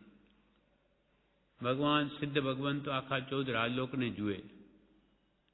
જો જોવા માત્રથી જાણવાથી બંધન થતું હોય તો એ મહાકર્મ બંધ કરે, સૌથી વિશેષ. કેમ કે એ તો આખા વિશ્વને જુએ છે અને જાણે છે. જાણવાથી બંધ નથી, પણ આ જોવા જવાથી આપણી દ્રષ્ટિ રાગદ્વેષ કરી લે, સારું છે ખોટું છે. પારકું હોય તો એવા વિકલ્પો આવ્યા કરે, વિચારો, માટે આ જીવ બંધાઈ જાય છે. એટલે ધર્મ શું? તો કે ઉપયોગ એ ધર્મ. ઉપયોગ એ આત્મા છે. જ્ઞાન દર્શન ઉપયોગમાં જ આત્મા છે. જીવે ઘણી વાર સાંભળ્યું છે પણ સામાન્ય કરી નાખ્યું છે. આ તો હું જાણું છું કે મને ખબર છે કે જ્ઞાન ઉપયોગ દર્શન ઉપયોગ આત્માનો, બસ મોઢેથી આપણે બોલી ગયા અને આમ માની લીધું કે આપણને તો ખબર પડી ગઈ. ધર્મ શું? ઉપયોગ એ ધર્મ છે, ઉપયોગ એ આત્મા છે. જીવે ઘણી વાર આ સાંભળ્યું છે પણ સામાન્ય કરી નાખ્યું છે. આ તો હું જાણું છું. ઓહો, આ તો હું જાણતો હતો. આમાં જીવે અમૂલ્ય રત્ન ચિંતામણી જેવી ચીજને કાંકરા તુલ્ય ગણીને કાઢી નાખી છે. આ તો મને ખબર જ છે ને. આત્મા તો દેહથી જુદો જ છે ને, એ થોડો એકમેક છે. એમ પાછું પોતાને મને તો બધી ખબર છે. હવે એમ માની લીધું કે મને તો ખબર પડી ગઈ, તો પછી આગળ ક્યાં વાત રહી? મને ખબર નથી. હું બોલું છું ખાલી, પણ મને દેહથી ભિન્ન એવો આત્માનું હજુ સુધી જ્ઞાન નથી, શ્રદ્ધાન પણ નથી. માટે મારું બધું કહેવા માત્ર છે. એથી કરીને કંઈ કાર્યસિદ્ધિ નહીં થાય. ઋષિ કેમ પ્રભુ વાતે વડા ન થાય. વડા ખાવા હોય તો કરવા પડે. કંઈ વાતે વડા કરવાથી વડા ખવાય નહીં, એનો સ્વાદ ના આવે. તેમ ઓહો, આ તો હું જાણતો હતો. આમ જીવે અમૂલ્ય રત્ન ચિંતામણી જેવી ચીજ, એવો જે આત્મા, તે ચીજને તો કાંકરા તુલ્ય ગણી કાઢી નાખી છે. કાંકરા હોય તો એને આપણે કંઈ ગણતરીમાં ન લે, ફેંકી દે બહાર. શું એમ આત્મા સાંભળી લીધું અને વિશેષ ઉપરથી માની લીધું કે આપણને તો ખબર પડી ગઈ. આત્મા 9 તત્ 6 પદ બધું ખબર છે, એથી વિશેષ શું છે? જેમ દેવગણજી કહેતા કે શ્રીમદ શાસ્ત્રોથી વિશેષ શું કહેવાના છે? શાસ્ત્રો તો બધા મેં વાંચ્યા છે. શાસ્ત્રોમાં શું છે તો બધા મેં વાંચ્યા, એથી વિશેષ શ્રીમદ શું કહેવાના? એટલે એમના પ્રત્યે શ્રદ્ધા આવતી નહોતી. એટલે વારંવાર પ્રભુશ્રીને કહે કે આ ક્ષોભક્ષમી માણસ છે, એટલે કોઈ રીતે બુঝે તો એના આત્માનું કલ્યાણ થાય. એટલે કૃપાલને વારંવાર કહ્યા કરે કે અહીંયા લાવું આપની પાસે, તો કૃપાલને ના જ પાડે. ના, કેમ કે જાણે છે કે ના, અંતરમાં શ્રદ્ધા નથી. હા, પણ જ્યારે 1-2 સમાગમ પછી થાય છે, પછી એમને લાગે છે કે હો, આ તો પુરુષ કોઈ અદ્ભુત છે. એક વાક્યના શું અર્થ કરે, જાણે મહાવીરનું હૃદય જાણ્યું એમ. ત્યારે પછી એમને લાગે છે. અને પેલું સફળ ને અફળ, એ શું શાસ્ત્રોમાં ભૂલ છે? તો કે ભૂલ નથી, એ બરાબર છે. એ થયું. અને જેમ જેમ સમાગમ થયો તેમ એમને લાગ્યું કે આ તો શાસ્ત્ર અતીત વાત છે, જુદી વાત છે. શાસ્ત્રોમાં નહીં મળે અનુભવનો વિષય. પછી એવી દ્રઢ શ્રદ્ધા એ દેવકણજીને થાય કે હવે તો એમના ઘોડિયા ઝુલાવીશું તો એમને બીજો ભાવ ના આવે. એવી હાડોહાડ શ્રદ્ધા થઈ ગઈ. એમ આ જીવે અજ્ઞાનવશ અમૂલ્ય રત્ન ચિંતામણી જેવા આત્માને કાંકરા તુલ્ય ગણી કાઢી નાખ્યું છે. હવે બહુ પુણ્ય કેરા અમૂલ્ય તત્વ વિચારનું એક ગાથા અહીંયા પ્રભુશ્રી લખે છે. હું કોણ છું, ક્યાંથી થયો, શું સ્વરૂપ છે મારું ખરું. હું કોણ છું, ક્યાંથી થયો, શું સ્વરૂપ છે મારું ખરું. કોના સંબંધે વળગણા છે, રાખું કે પરહરું. કોના સંબંધે, આ બધી વળગણા પ્રેમ સંબંધ બધાની સાથે જોડી રાખ્યો છે, તે રાખું એમને એમ કે છોડી દઉં. પહેલા અંતરથી છોડું, બાયથી અનંત વાર છોડ્યું. કોના સંબંધે વળગણા છે, રાખું કે પરહરું. એના વિચાર વિવેકપૂર્વક શાંત ભાવે જો કર્યા.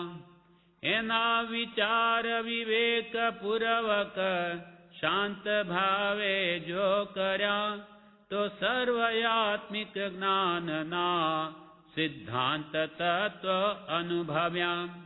તો સર્વયાત્મિક જ્ઞાનના સિદ્ધાંત તત્વ અનુભવ્યા. વિવેકપૂર્વક ભગવાનની જ્ઞાની પુરુષોની દ્રષ્ટિએ જો આ તત્વોના એકાંતમાં બેસીને સાંજો વિચાર કરે તો સર્વ આત્મજ્ઞાનના સિદ્ધાંતો એને અનુભવમાં આવી જાય કે ખરેખર મારો આત્મા આ દેહથી ભિન્ન જ છે, અને જે કંઈ મહાત્મ્ય છે તો આત્માનું છે. એના વગર તો બધું ભીત જેવું, જળ જેવું. એક આત્મદ્રવ્યને કાઢી મૂકો અંતરમાં વિચારણામાં કે આત્મા નથી, એ સિવાય 5 તત્વોનો વિચાર કરો તો શું આત્મા આવે? બધું જળ, ભીત જેવું, પથરા જેવું. આત્મા ચેતન નામનો તત્વ ન હોય તો શું આ વિશ્વની દશા થાય? એટલે બધી શોભા એકમાત્ર આત્માથી છે. એટલે કૃપાલ કે આત્માથી સૌહીન બધું ઉતરતું છે.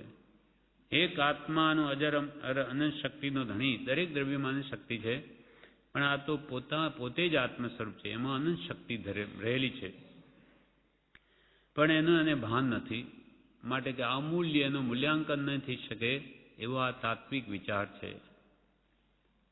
એટલે એનું શીર્ષક જ અમૂલ્ય તત્વ વિચાર.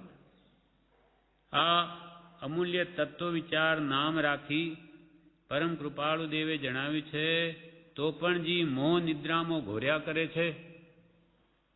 એ આનું નામ જ અમૂલ્ય તત્વ વિચાર એવું કૃપાળદેવે આપી દીધું, તો પણ આ જીવ તો મોહ નિદ્રામાં જ ઘોરે, તો પણ એનું અમૂલ્યપણું છે એને ભાસતું નથી. એમને નામ આપી દીધું ઉપર, તો પણ પ્રભુશ્રી કે આ અમૂલ્ય તત્વ વિચાર નામ રાખી પરમ કૃપાળુ દેવે જણાવ્યું છે, તો પણ જી મોહ નિદ્રામાં ઘોર્યા કરે છે.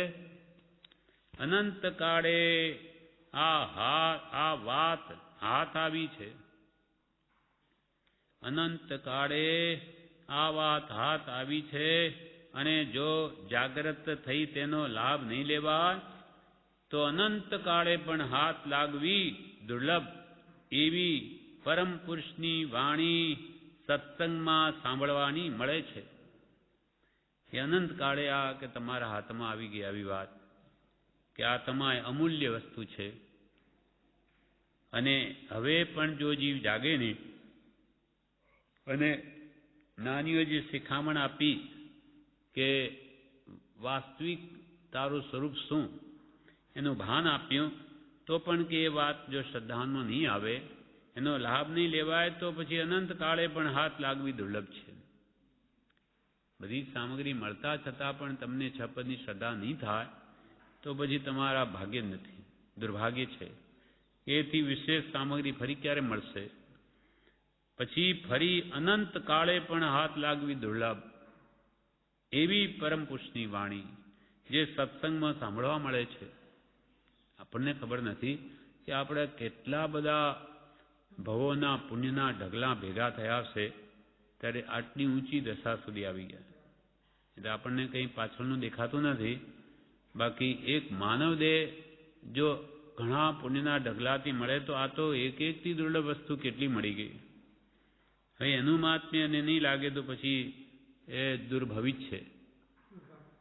દુર્ભવી ભવી ખરો, પણ હજી માનો કે હજુ અનંતકાળે પાર ના આવે એવો. કેમ કે આવી બાજી હાથમાંથી ગઈ તો ફરી અનંતકાળ રજડવાનો. ક્યાંય ભરાઈ ગયો યોનિમાં અને પાપ કરતો નીચેનો નીચે ચાલે જશે તો અનંતકાળ વહી જશે. આ જ્ઞાનીઓને આપણી દયા આવે છે, કેમ કે એમને ખ્યાલ છે બધું, આપણે આપણું ભાન નથી, આપણા આત્માનું શું થશે. એટલે જો જાગ્રત થઈ આવા અવસરનો લાભ નહીં લેવાય તો અનંતકાળે પણ હાથ લાગવી દુર્લભ એવી પરમ પુરુષની વાણી સત્સંગમાં સાંભળવા મળે છે. તેનું અત્યંત મહાત્મ્ય રાખી બને તેટલો વિચાર કરી વારંવાર તે ભાવનામાં રહેવા યોગ્ય છે.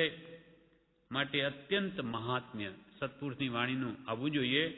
એ રાખી બને તેટલો એ વાણીનો વિચાર કરી વારંવાર તે વાણી દ્વારા જ્ઞાનીઓ જેમ કહ્યું તેમ વિચારીને એની ભાવનામાં રહેવા યોગ્ય છે.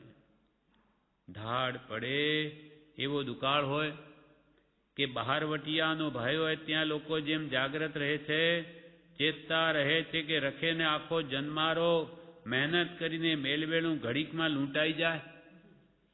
કે દૃષ્ટાંતિ વાત સમજાવે કે જેમ ભયંકર દુષ્કાળ પડ્યો હોય ને બહારવટિયાનો ભય હોય કે આવીને આ બધું મારું લઈ જશે, તો લોકો કેટલા ચેતતા રહે.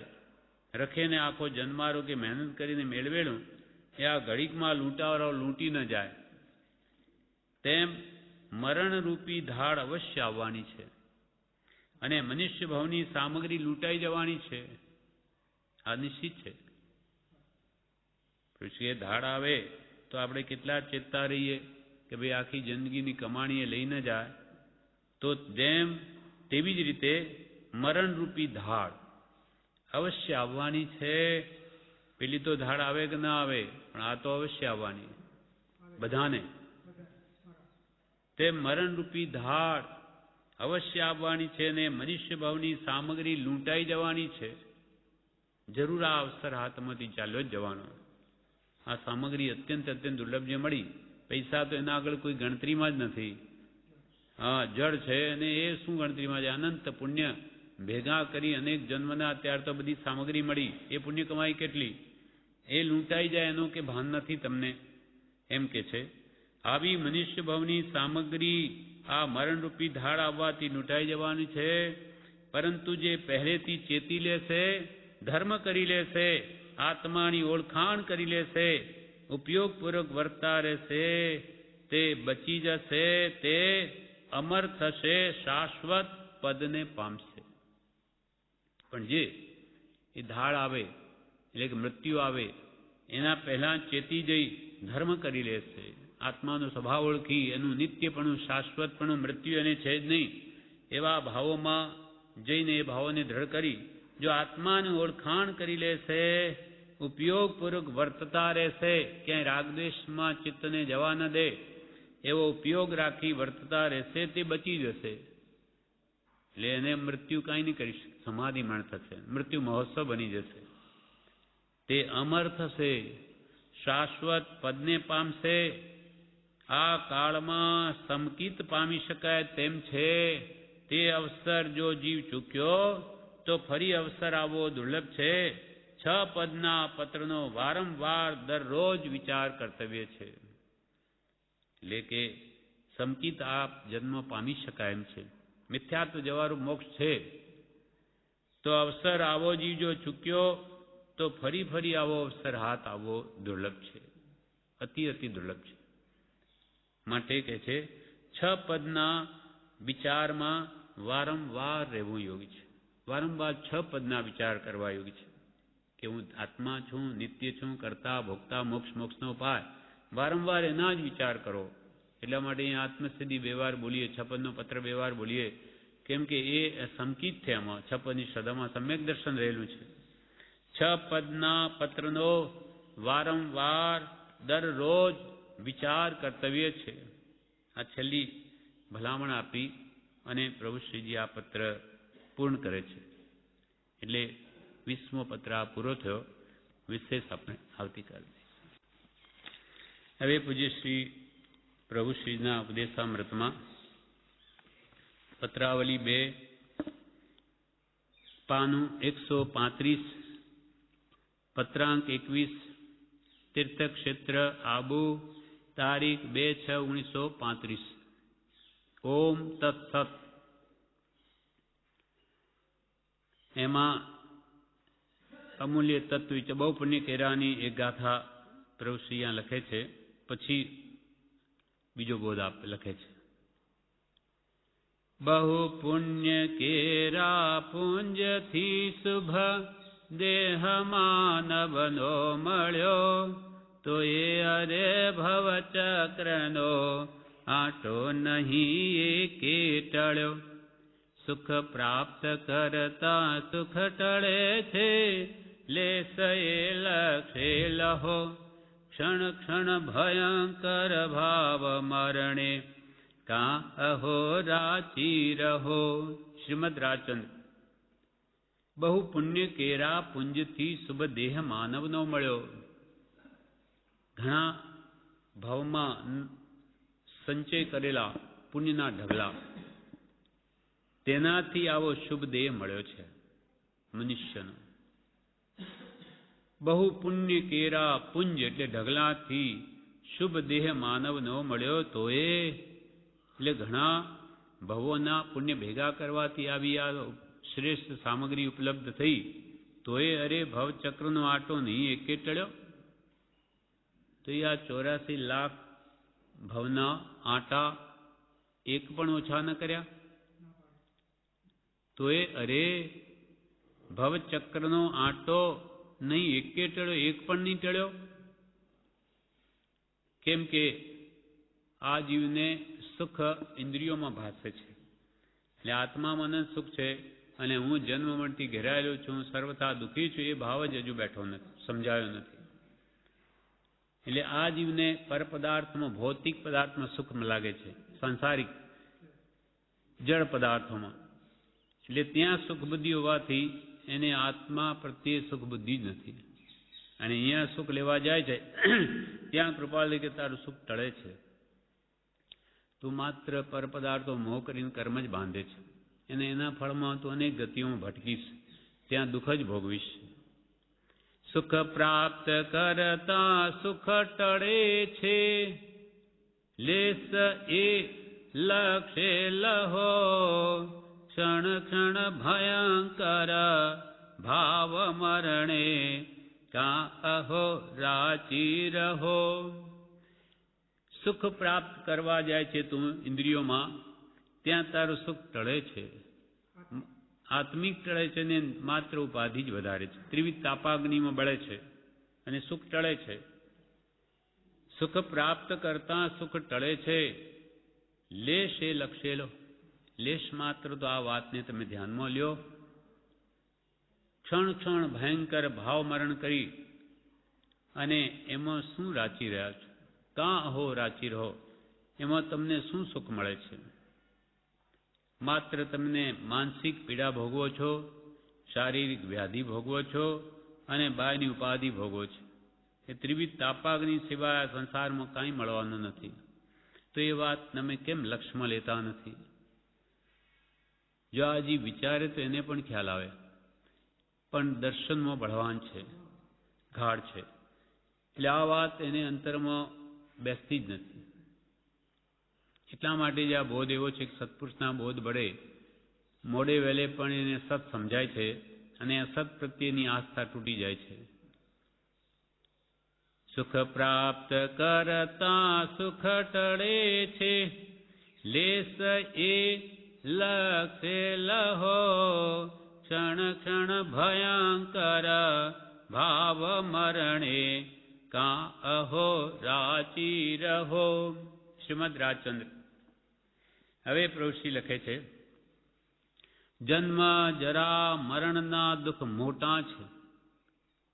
જન્મ જરા મરણના દુઃખ મોટા છે, રાજા કે રંક સર્વને માથે મરણ છે. તે ટાળવા માટે સત્સંગની જરૂર છે. જન્મ મરણ દુઃખ મોટા. જન્મ જરા અને મૃત્યુ મુખ્ય દુઃખના હેતુ. કારણ તેના બે કયા? રાગ દ્વેષ અણહેતુ. કેમ કે વારંવાર જન્મવું, વારંવાર આ વૃદ્ધાવસ્થાને પામવું, વારંવાર મૃત્યુને શરણરૂપ થવું, શરણે જવું, આ બધું શું છે? અનંતકાળથી આજ કર્યા કરવું. પણ એને ભાન નથી આવતું. એ આપણને ભાન લાવવા માટે જ્ઞાનીઓ કહે કે આ જન્મ જરા મરણના દુઃખ બહુ મોટા દુઃખ છે. પણ આપણને તો એક ખ્યાલ આવે એવું નથી. એટલે કે જન્મ તો થઈ ચૂક્યો, એનું કંઈ યાદ જ નથી. મરણ વખતે સમય નથી, પછી મરી જાય છે, એટલે કયું દુઃખ હોય એ ભાન નહીં. અને વૃદ્ધાવસ્થા આવી નથી, એટલે હવે ત્રણેયનું દુઃખ કેવું એનું ભાન નથી. પણ નાની પુરુષને એનો અનુભવ છે કે જન્મની કેવી ભયંકર પીડા એક નાની જાણે છે. ગર્ભનું પણ દુઃખ કેવું એક નાની જાણે છે કે 9 મહિના કેવું દુઃખ ભોગવે. અને બાલ્યાવસ્થાના દુઃખ વિચાર કરે તો બધું ખ્યાલમાં આવે નહીં, તો કાંઈ સમજાય નહીં. બાલ્યાવસ્થાએ પણ કૃપાલ શું કે રજલી રડીને પૂરી કરે છે આજે. એમ જન્મ જરા મરણના દુઃખ મોટા છે. રાજા કે ડંક સર્વને માથે મરણ છે. કે ભાઈ રાજા હોય, પુણ્યશાળી હોય, એને મરણ ના આવે એવું તો છે નહીં. ગરીબ હો કે રાજાઓ, બધાને આ મૃત્યુનું દુઃખ તો ભોગવવું જ પડશે. અને તે ટાળવા માટે સત્સંગની જરૂર છે. સત્સંગના ઘણા ભેદ છે, પણ જ્યાં આત્માની જ વાત થતી હોય, કોઈ ભેદી પુરુષ હોય અને તે આત્મા વિશે જણાવે, તે ત્યાં સાંભળતા પણ ઘણા બહુ ઓછા થઈ જાય છે. આ બીજાને ન જણાય પણ જ્ઞાની જાણી રહ્યા છે. ઋષિ કે સત્સંગ બધા કરે, પણ સત્સંગના ઘણા ભેદ છે. જ્યાં આત્મા સંબંધીની વાત થતી હોય, આત્માની ઓળખાણ, એ સંબંધીનું જ્ઞાન, આત્મા સંબંધીનું જ્ઞાન જ્યાં મળતું હોય તે સત્સંગ સાચો. પણ જ્યાં આત્માની વાત થતી હોય કે કાં ભેદી જ્ઞાની પુરુષ હોય અને આત્મા વિશે જણાવે, તે ત્યાં સાંભળતા પણ ઘણા બહુ ઓછા થઈ જાય. જ્ઞાની પુરુષને જે આત્માને સ્પર્શીને વાણી બોલે એ સામાન્ય સોંસરી ઉતરી જાય, એટલે એના ઘણા એવા ભાવ કપાઈ જાય. આ બીજાને ન જણાય પણ નાની જાણી રહ્યા છે. આત્માનું બળ વધારે કે કર્મનું બળ વધારે હશે? પ્રશ્ન વિરામ કર્યો પ્રભુશ્રીજીએ. આત્માનું બળ વધારે કે કર્મનું બળ વધારે હશે? પછી લખે છે ઉત્તર, બળ તો આત્માનું વધારે છે, પણ તે સૂર્યની આડે વાદળો આવ્યા હોય, તેથી સૂર્યમાં ઘણી ગરમી હોવા છતાં તે દેખાતો નથી, ઢંકાઈ રહે છે અને ટાળવાય છે, પણ તે વાદળા દૂર થઈ શકે છે. તેમ અત્યારે જીવ કર્મથી ઘેરાયો છે અને બધી શક્તિ આવરણ પામેલી લાગે છે, પણ તેનો મોક્ષ થઈ શકે છે. એટલે કે શક્તિ તો આત્માની વધારે છે, પણ સૂર્ય કેટલો શક્તિમાન, કેટલો ગરમીવાળો, છતાં પણ કે એને વાદળા જેવી વસ્તુ પણ એને આ પ્રકાશને રોકી રાખે, એની ગરમી પણ રોકાઈ જાય, એ પોતે દેખાય નહીં, સૂર્ય પણ વાદળા માત્રથી ઢંકાઈ જાય. હા, ના એટલે જ અહીંયા બરોબર છે. એટલે મૂળ સ્વરૂપે તો આત્માની શક્તિ છે જ, ભલે તિરોભાવે અંદર પડેલી. અહીંયા એ જ કહે છે કે એ બધી ઢંકાઈ ગઈ છે તમારી શક્તિ. હા, એટલે જ જેમ આ દ્રષ્ટાંત આપ્યું પ્રભુશ્રીએ કે હવે સૂર્ય કેવો બળવાન, કેવો પ્રકાશવાન, કે કેટલે લાંબા સુધી પ્રકાશ આપી શકે, અને વાદળા આવે તો બધું ઢંકાઈ જાય.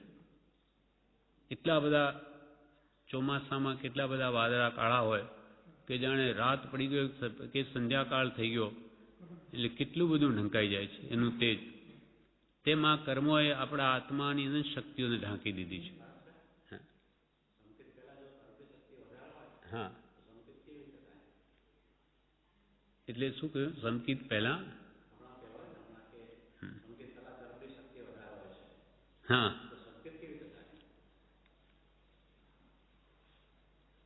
સંકિત પહેલા કર્મની શક્તિ વધારે હોય. તમે શું કહ્યું? કર્મની શક્તિ અત્યારે વધારે છે. અત્યારે વધારે છે.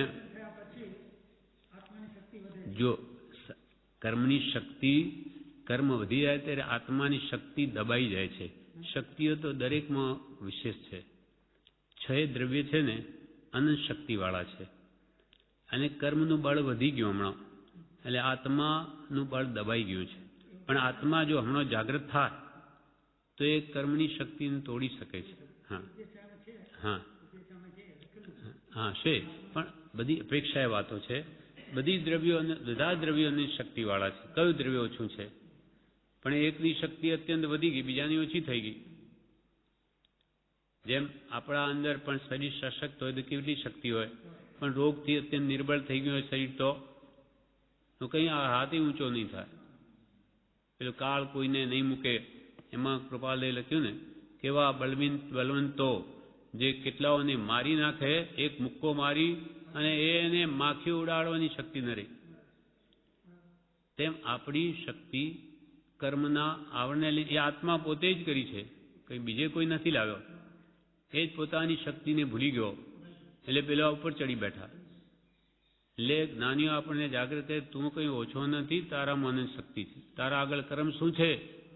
એટલે એ જો જાગૃત થઈ જાય તો કર્મની કાંઈ તાકાત ન ચાલે. પણ મારામાં કંઈ શક્તિ નથી, હું તો નિર્બળ છું, હું કેમ કરી શકું, મારે કદી ઉપાધિ, મારાથી કંઈ ધર્મ થાય? એ મારે નહીં થાય તો એ તારાથી નહીં થાય. તે માની બેઠો કે મારામાં કંઈ જ નથી, એટલે તારામાં કંઈ નથી, હું સર્વસ્વ કરી શકું છું, તો હમણાં આત્મા જાગૃત થઈ. આપણને નાની પુરુષો આ જ સમજાવે છે કે તું તારી શક્તિનો ખ્યાલ કર. તો અનંત જ્ઞાન, અનંત દર્શન, અનંત સુખ, વીર્યનો સ્વામી છે. તારી બધી શક્તિ આ કર્મરૂપી શત્રુએ હણી લીધી છે. હવે તું જાગૃત થા, તું સિંહ જેવો છે. અજ્ઞાનને લઈને છે, એનો કોણ ના પાડે? હા, અજ્ઞાન દશા છે, પણ એ કોણ હટાવશે? બસ તો આપણે એમ વિચારવું કે મારામાં અનંત શક્તિ છે, તે મારા આગળ કર્મની કાંઈ તાકાત નથી. આ પ્રગટ છે, પણ પ્રગટ તો કરવી છે ને. પુરુષાર્થ કરે એ જીતી જાય, અને જે હંમેશા કર્મને જ ગાયા કરે એને કર્મ જ આડા આવે. અને જે આત્મા હું સર્વસ્વ કરી શકું છું, મારી આગળ આ બકરા જેવા કર્મ શું છે એમ કરીને જે સામો થાય તો જીતી જાય. એટલા માટે અહીંયા આવ્યા છીએ. પોતાની મેળે થઈ શકતો તો અહીંયા આશ્રમમાં આવે કોણ? ઘર બેઠો જ કરે. હા, એ બળ, એ પુરુષાર્થ મેળવવા માટે આ બોધ, સત્સંગ, ભક્તિ બધી શાના માટે છે? આત્મશક્તિઓને પ્રગટાવવા માટે. પણ જે પ્રગટાવે તો થાય. પણ હવે કે આ તો કર્મ ચડી બેઠા, હવે આપણે કેવી રીતે શું કરીએ, તો એ કંઈ ન કરી શકે. એટલે આપણને આપણી શક્તિઓ જે અનંતથી બહાર લાવે એના માટે આ બધો ઉપદેશ છે કે તમે ધારો તો બધું કરી શકો. પણ તમે જે આવા નાસીપાત થઈને કે બેસી રહેશો તો કર્મ એ જ ઉપર ચઢેલા રહેશે. પેલું દ્રષ્ટાંત નથી કહ્યું બકરાનું? બકરાના ટોળામાં સિંહનું બચ્ચું, એ પોતાની બકરું જ માને. એટલે સિંહે તાળ પાડી કે બધા બકરાઓ દોડ્યા, પોતે દોડવા માંડ્યું. અરે સિંહે કહ્યું કે અરે તું કેમ દોડે, તું તો મારા જેવો છે. ત્યારે એણે જોયું કે જો આ પાણીમાં બધા, હા હું તો તું કે તરાટ માર, કર આવાજ, તો આ બકરા બધા ડરીને ભાગી જશે. એમ આપણો આત્મા કર્મથી ડરે તો એ બકરા જેવો જ છે, પણ એના સામો થઈ જાય તો સિંહ જેવો છે. અને એ શક્તિઓ આપણામાં અનંત શક્તિઓ પડી છે, એને આ મહાપુરુષોએ જેને જગાડી બહાર લાવ્યા એ આપણને બળ આપે છે. એટલે સત્બોધ વડે ભવ તરીએ, આપણાથી ન તરાય. આપણાથી તરી શકાતું તો અનંતકાલથી આપણે મુક્તિ મેળવી લીધી હોત. એટલે અહીંયા કહ્યું આત્માનું બળ વધારે કે કર્મનું બળ વધારે હશે? પછી પ્રભુશ્રી કે બળ તો આત્માનું વધારે છે, તું ધારે તો હમણાં બધા કર્મને તોડી શકે. પણ તે સૂર્યની આડે વાદળો આવ્યા હોય તેથી સૂર્યમાં ઘણી ગરમી હોવા છતાં તે દેખાતો નથી, ઢંકાઈ રહે છે અને ટાળવાય છે, તો શું સૂર્યની બધી શક્તિ જતી રહી? છે જ, પણ તે વાદળા દૂર થઈ શકે છે. આ કહ્યું એટલે કર્મરૂપી વાદળાઓ જે આપણી આત્મશક્તિને રોકી શકે છે એને દૂર કરી શકાય છે. તેમ અત્યારે જીવ કર્મથી ઘેરાયો છે અને બધી શક્તિ આવરણ પામેલી લાગે છે. આવરણ પામેલી લાગે છે, પણ તેનો મોક્ષ થઈ શકે છે.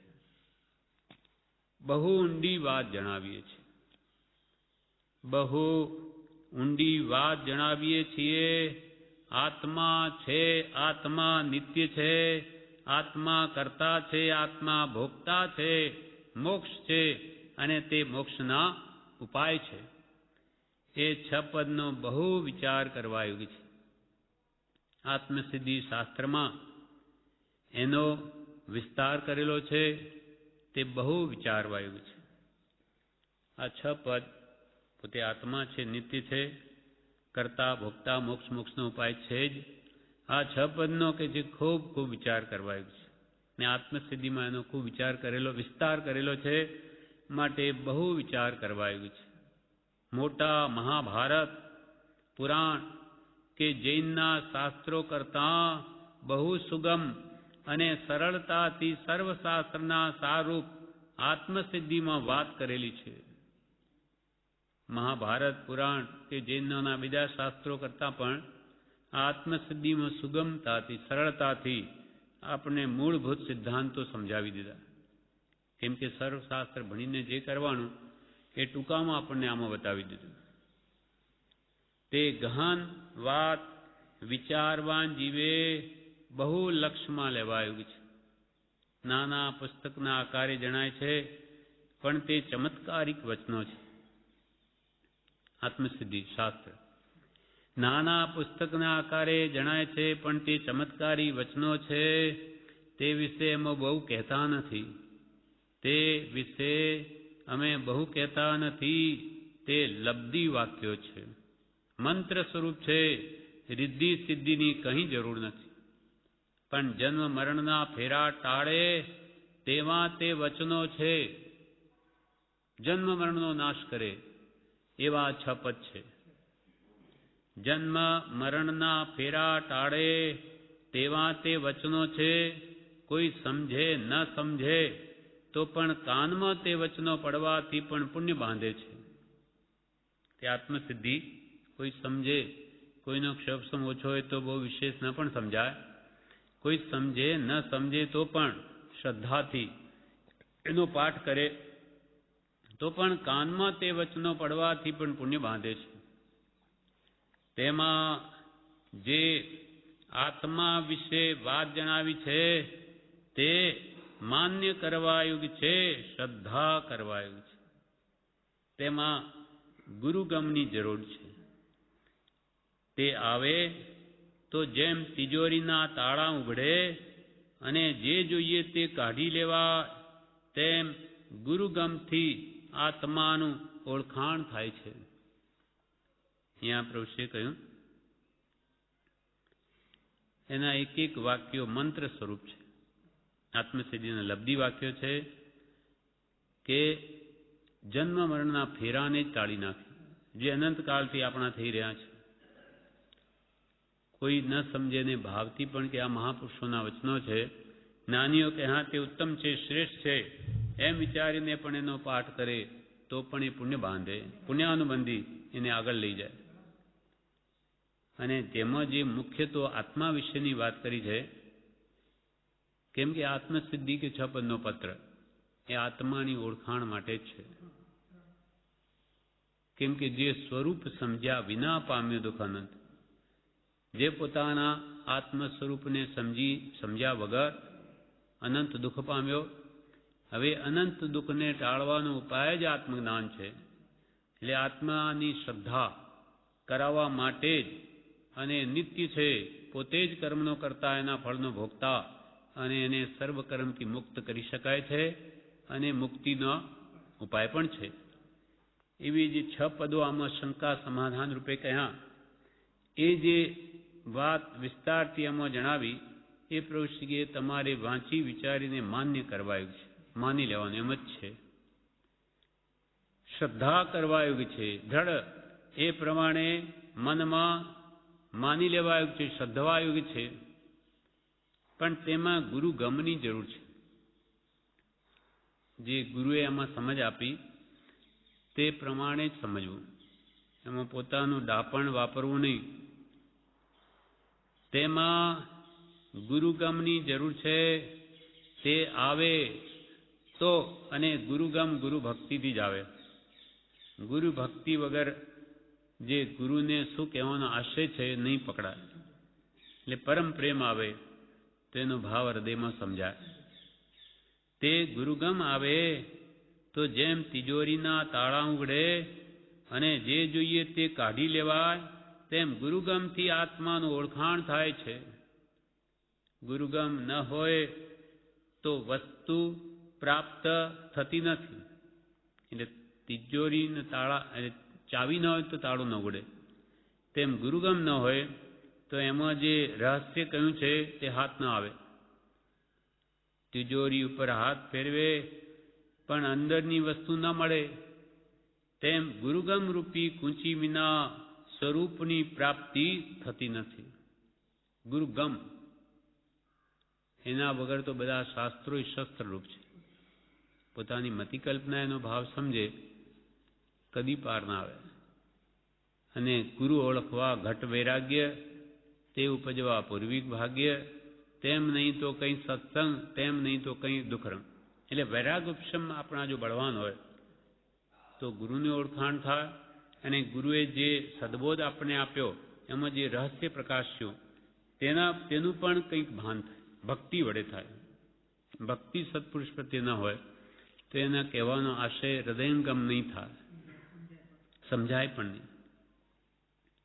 અને ગુરુગમ વીણ સૌ શાસ્ત્રો શસ્ત્રો અપાત્રને દુઃખદાયી, સુપાત્રને આધાર પરમ છે, સુપાત્રને આધાર પરમ છે.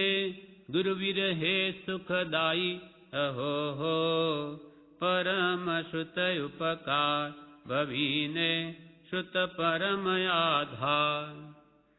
ગુરુગમ વિણે સૌ શાસ્ત્રો શસ્ત્રો, શસ્ત્રરૂપ થયા.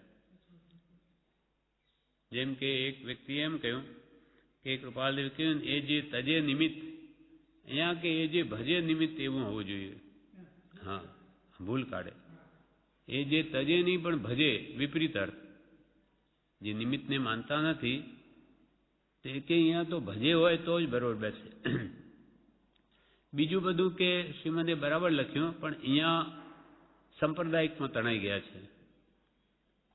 એટલે આવા જીવોએ કૃપાળુ દેવનું કહેવું નથી માન્યું, પોતાનું બુદ્ધિનું માન્યું. મારી બુદ્ધિ એમ કે છે કે આટલું બરાબર.